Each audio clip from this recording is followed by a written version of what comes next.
Bulged discs can be miserable, but the right exercises can help them to feel so much better, and that's exactly what I wanted to help you out with in this video. I'm Dr. Jared, and this is a follow-along routine of exercises that you can do right at home to alleviate pain and tension and even sciatica associated with a bulging lumbar disc. Let's get started. The most important factor in treating bulged discs is pressure management. We want to manage the pressure in our back in such a way that we alleviate irritation on our nerves. Let me show you what I mean. This is a model of your back, and you'll see that if I increase pressure between these two vertebrae, that causes the disc to bulge. That's this red part right here. And if that butts up against the yellow part, the nerve right here, that's what causes pain in your back and numbness and tingling down your leg.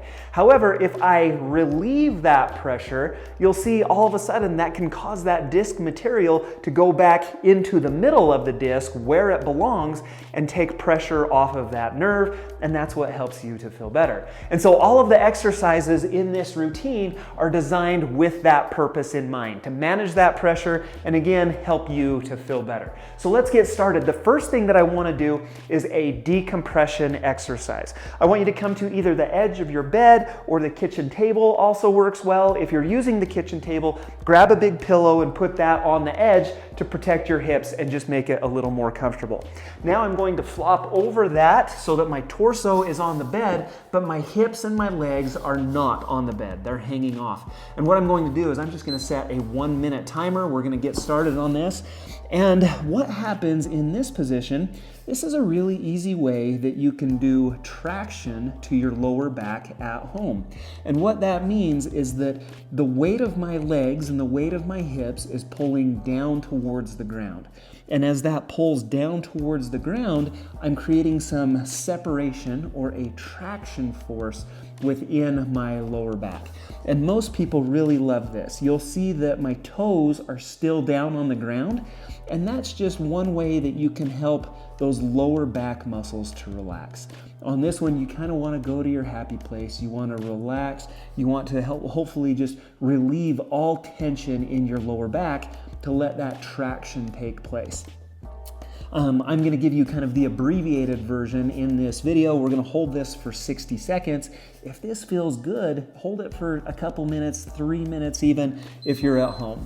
Okay, the next thing that I want to do is get into a lateral shift correction. Sometimes these disc bulges, you walk around like in one position shifted to the side to alleviate pressure on your disc. What I want you to do, right now I'm shifted to the left. I'm going to put my left hand on the wall, my right hand on the hip, and then I'm going to try to just really gently push my hips over towards the wall, just like this. Another way to think about this is if one side is painful, so for example, if my right side were painful, I'd want my right side away from the wall and then shift over into the wall with my hips as far as I comfortably can. I might mention none of these should be painful. These should be very relaxing. And what happens is as I do this, I'm going to hold it for about 3 to 5 seconds over here in this shift. You should notice that you're able to go further and further each time, and pain gets less and less.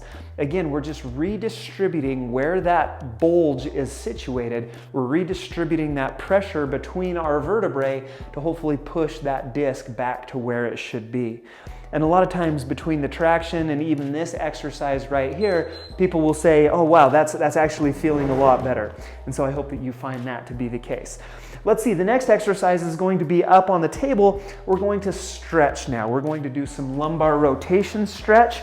Lay on your back with both knees bent, knees together, feet together, and then I'm going to drop both knees to my left as far as I comfortably can until I just get a good comfortable stretch here in my right lower back, down in through my right hip. I'm going to hold that for 10 to 15 seconds, and then I'm going to come back here the other way. And I'm going to hold this over here to the left for 10 to 15 seconds. Nice and relaxed, deep breath while we're in this, trying to just let everything relax, trying to let everything mellow out in our lower back. Keep it continuous. The discs tend to respond to motion a little bit better than static holding. And so this isn't one that I'd have you hold for 30 seconds at a time.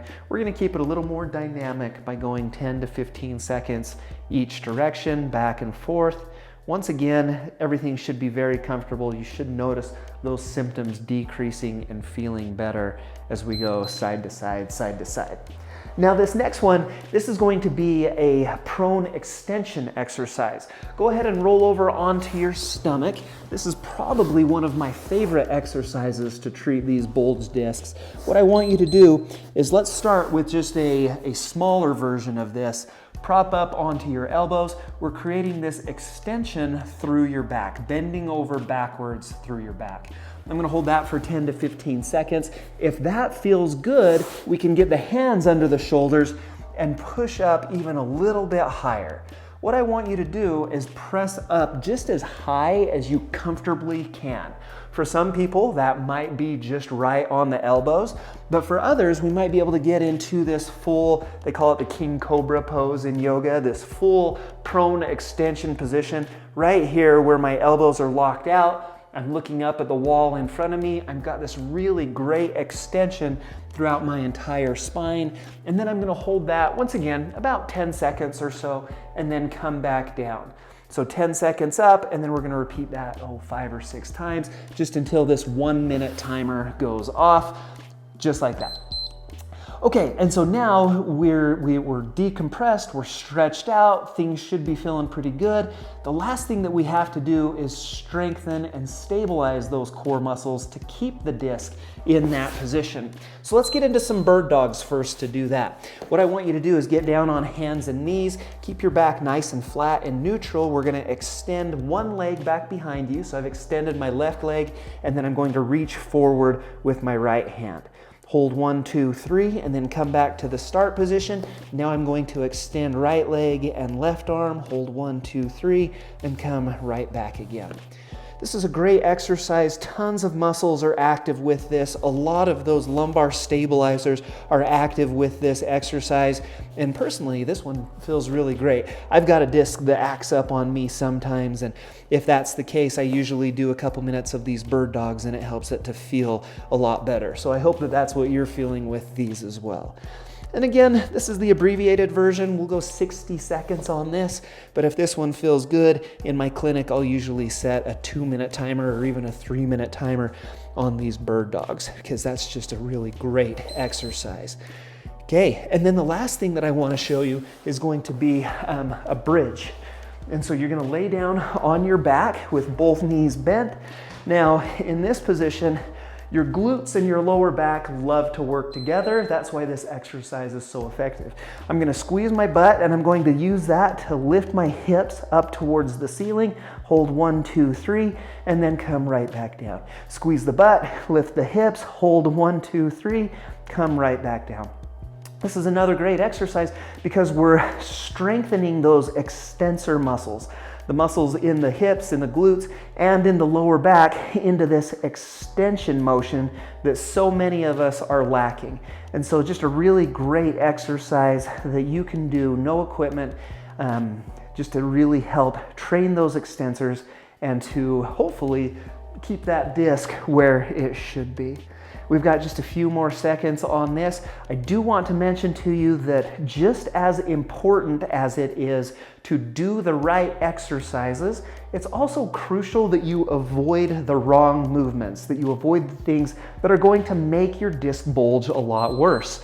And so what I would encourage you to do is click on this video right here where I cover what those things are. Hopefully that helps you out. If you haven't subscribed to Tone and Tighten yet, hit the circle right here to do that. Hope this helps. Come back and do this one regularly, and I hope you feel better.